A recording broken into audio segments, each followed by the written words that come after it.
All right. I am so excited to talk to Dr. Bondi today. Thank you so much for coming on the show.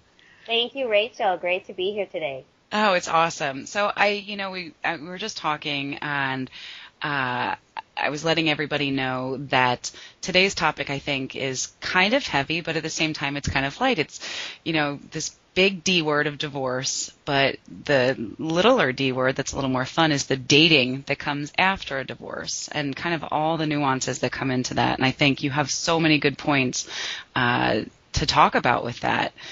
And I guess what I'd really like to do is jump right into it and talk to people about what are the main issues and these hangups that divorcees have when they're getting back into the game? What do you see as a marriage and family therapist? Well, I'm so glad you asked about that, Rachel, because it is different than just dating as a single person because you're sort of the walking wounded. Even if you've done your work and you've done your grief support groups and all of that, there's this unique combination of neediness, the need to be affirmed and to know you're lovable, as well as the terror of, oh my God, I don't want to get hurt again and I don't want to get involved. So it's a tricky balance of wanting to get close, but also being afraid at the same time. Absolutely. And I think a lot of times, isn't it really a confidence and kind of rebuilding that confidence you had? Because as a married person, you're like, well, I have a husband or I have a wife. And then you're like, wait a second, I don't have any of that. What am I?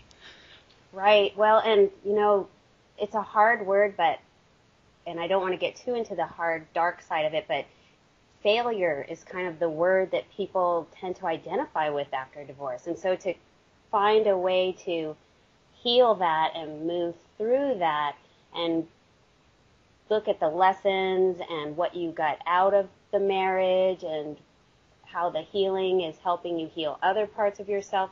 So kind of turning that on its head and seeing it as more of, it's something I've survived, I think is the beginning step, the beginning of the baby steps towards moving into that place of feeling better about yourself and then more able to put yourself out there. Yeah, like you said, I don't want to dwell too much on the negativity, but that is such a huge word. And I want to go back to it for just a second because I know personally, because I am divorced and I am back into the dating scene, but that failure aspect of, failing a marriage and feeling like, oh my gosh, this didn't work and what did I do wrong? That's such a huge element in terms of how you feel moving forward and what you're going to think about getting into another relationship. You almost become ridiculously cautious because of that big F word. I agree. Well, and that's part of my story too, that I was divorced and or am divorced and now happily remarried, but it is scary in the beginning getting back out there and you feel so beat up and like, who's going to want me? But there is something about looking at your part and what happened, but not in a blaming way, but more in a what can I do differently this time around? So how can I learn from this? The old what doesn't kill us makes us stronger. Absolutely. There really is something to that.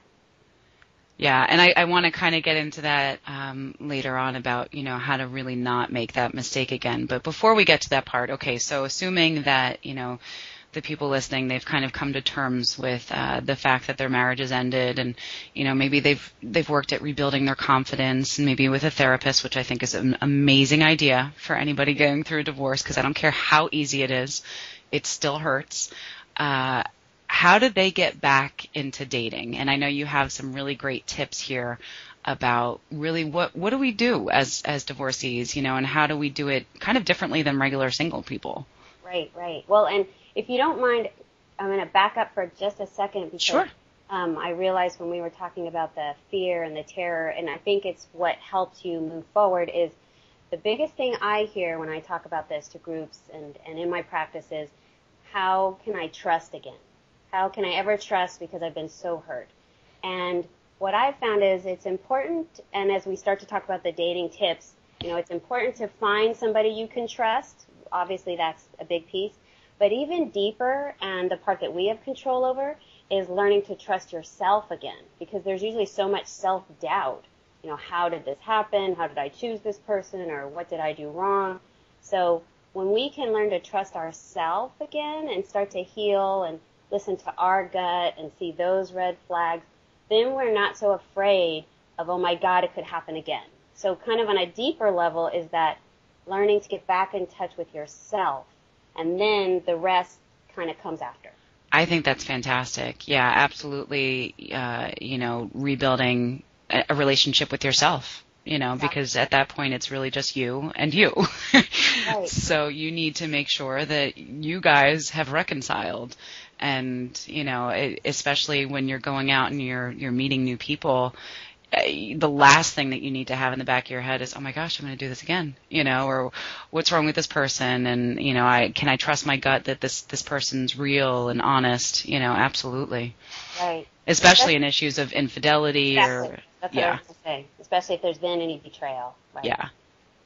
I think anyone listening that's had that kind of situation and that marriage and divorce, it might take you a little longer. You might need to kind of really work through that because you don't want to bring that baggage into the next relationship.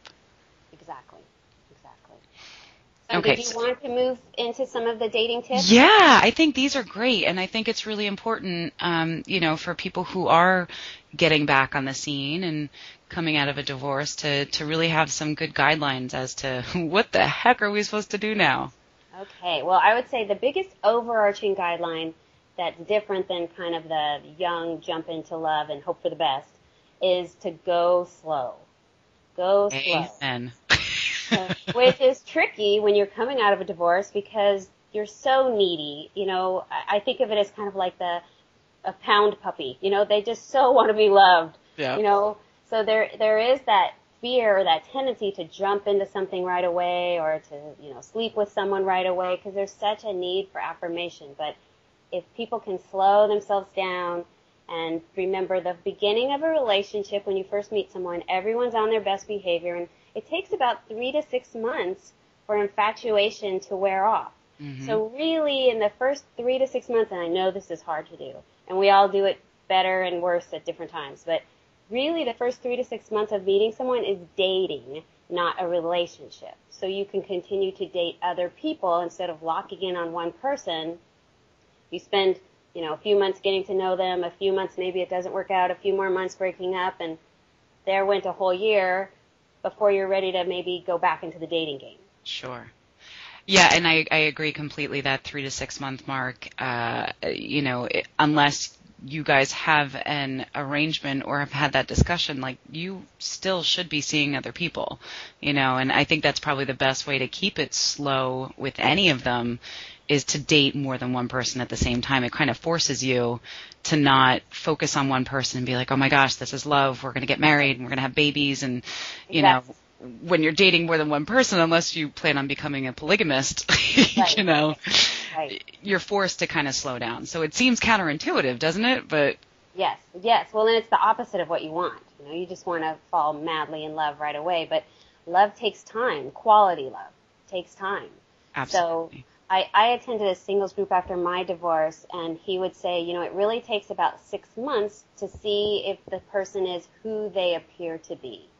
And we would say, well, what if, you share a whole lot? And he would say, it doesn't matter. It takes time because someone can, and hopefully they're not, this is worst case scenario, but someone can appear to be who they're not, but you can only keep that up for about 6 months. Sure. And even the person who's not out to deceive you, we're just all on our good behavior for the first 3 to 6 months. So you really want to wait till that kind of burns off before you really settle in on a person. Yeah, and for the people out there that are probably a little more cautious or have been burned, it doesn't mean that at the end of 6 months that everybody's going to turn into Jekyll and Hyde.